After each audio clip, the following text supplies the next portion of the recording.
Segundo erro mortal que você não pode cometer ao interpretar um eletro, vou mostrar aqui, exemplificar com um caso clínico. Antes da gente ir para o vídeo, só um lembrete, né? Você está vendo aqui esse vídeo no YouTube. Se você não está inscrito ainda no nosso canal do YouTube, você está de brincadeira, né? Todo dia tem conteúdo novo aqui, gratuito, cardiologia, na prática, que você precisa saber. Então, se você não está inscrito ainda, clica aqui embaixo em inscrever-se no canal para você não perder nenhuma novidade. Você recebe o plantão do pronto-socorro e o médico que estava de plantão no horário anterior diz que é o seguinte, ó, tem 2 pacientes aqui. Tem um paciente que está esperando implante e marca-passo, né? Tem nada para fazer, só esperar para implantar o marca-passo amanhã, enfim. E o outro, marca-passo definitivo, e o outro pode dar alta depois de checar a troponina, certo? Primeira troponina veio normal, o eletro está normal, então você checa a segunda troponina, veio normal, você manda de alta. Isso é beleza, né? Tranquilo. 3 horas depois, o paciente que estaria esperando o marca-passo está andando confortavelmente lá pela emergência, como se nada tivesse acontecido, e você, esse paciente não está com uma bradicardia, com indicação de marca-passo, está assim de boa, sem sentir nada, estranho. E o paciente que estaria de alta, esperando a segunda troponina, de repente é trazido para a sala de emergência, parado, né, uma parada cardíaca em FV. E você fica sem entender nada. Jesus, o paciente estava bem, está parado, o paciente que está esperando o marca-passo está bem, o que é que aconteceu? Né? Não estou entendendo nada.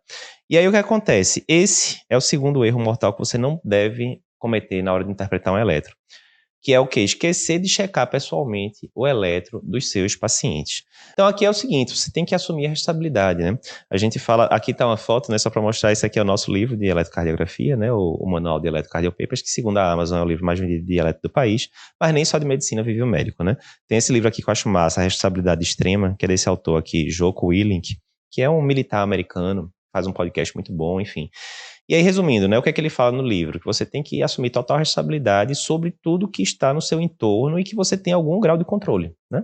A gente já gravou um podcast sobre isso, eu vou pedir para o pessoal colocar o link aqui em cima, falando sobre medicina e liderança, o que todo médico tem que saber sobre liderança, mas dando o spoiler do podcast, o que ele fala é isso. Está no seu controle e você tem que assumir a responsabilidade. Então, você está num plantão, você poderia dizer, o erro foi de fulano, que me passou o caso errado, como a gente vai ver na sequência, certo? Os 2 casos, a conduta não era para ser aquela, como a gente viu na evolução. Então, você poderia dizer, não, mas veja, eu fiz a minha parte, a pessoa disse que eu tinha que checar a troponina, estava esperando a troponina sair, não tinha saído, o paciente parou, vou fazer o quê? Ou no outro caso, olha, o paciente, disseram que o paciente precisava do marca-passo, né? Eu segui as instruções, mas veja, o paciente agora está sob seu comando.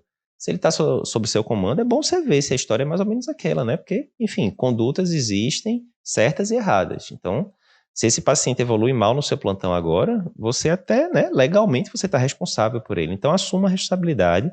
A gente já fez várias enquetes com o pessoal sobre eletro, né, com os nossos alunos, seguidores. E é um fato, a maioria dos médicos não sabe interpretar um eletro com segurança. Não sabe, não sabe.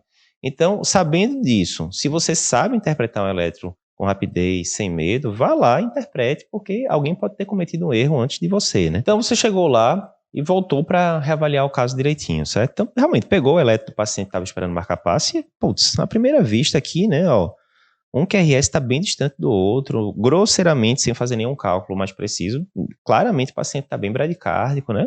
Está compatível, né, com o marca-passo. E a gente perguntou isso no evento que a gente fez para milhares de pessoas, o que é que você faria nesse caso? E aqui, muita gente, 38% do pessoal disse que não tinha segurança em avaliar o eletro, ok. 39% disse que faria atropina para o paciente, 11% disse que colocaria um marca-passo, e apenas 11% colocaram a resposta correta, que é o seguinte, o eletro está normal, não tem que fazer nada. Está normal, Eduardo, como assim? Por que o marca-passo está mal indicado aí? Vê, se a gente seguir aquela regra do 300 dividido pelo número de quadradões para calcular a frequência cardíaca, aqui a gente tem quantos quadradões? Grosso modo, né? 1, 2, 3, 4, 5, 6, 7, 8, 9. 9 quadradões, né? Então, assim, se fossem 10, a frequência cardíaca seria de 30. Como são 9, é um pouco acima de 30, 30 e pouco e tal. Putz, é uma bradicardia muito importante, correto? Na verdade, não. Tem uma pegadinha do malandro aí, que é o seguinte, a padronização desse eletro não está na forma convencional, ela está em 50 milímetros por segundo. Como assim, Eduardo? Vê, quando a gente vai avaliar um eletro, a gente segue os 9 passos do Cardiopapers, né? O segundo passo é justamente você ver a padronização, onde deve estar com amplitude N, que a gente chama, né? E a velocidade de 25 milímetros por segundo. Como é que eu posso avaliar isso? Em relação à velocidade, o próprio traçado diz, né, em alguma parte lá ele diz, por exemplo, aqui 25 milímetros por segundo. E ver como se interfere, ó. Vai ser o mesmo eletro do mesmo paciente, a diferença de poucos segundos entre um e outro. A única coisa que a gente mudou foi a padronização. Esse daqui está com 25 milímetros por segundo, é um eletro normal. Depois a gente aumenta para 50 milímetros por segundo, vê como os QRS se afastam um do outro e por isso dão a impressão de bradicardia. E depois a gente deixa em 10 milímetros por segundo, e aí vê como os QRS se aproximam e dão a impressão de taquicardia. Ou seja, é o mesmo eletro, é o mesmo paciente, a única coisa que mudou foi a padronização. Vê como muda muito de um para o outro, né?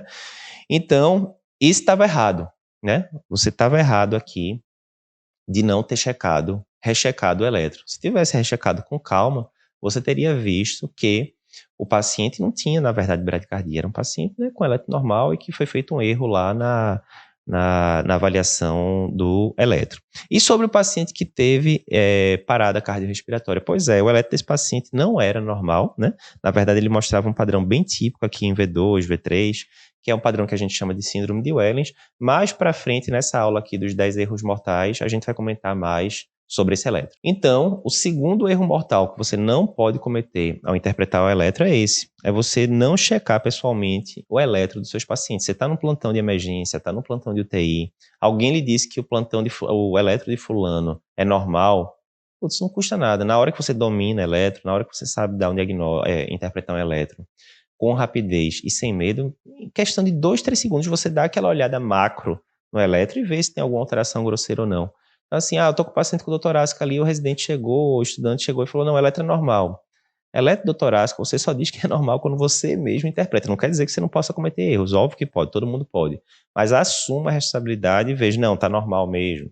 Às vezes o pessoal vai dizer, não, o eletro tá normal, quando você vai ver o QT tá aumentado. Então, veja pessoalmente o eletro dos seus pacientes. Você gostou dessa dica?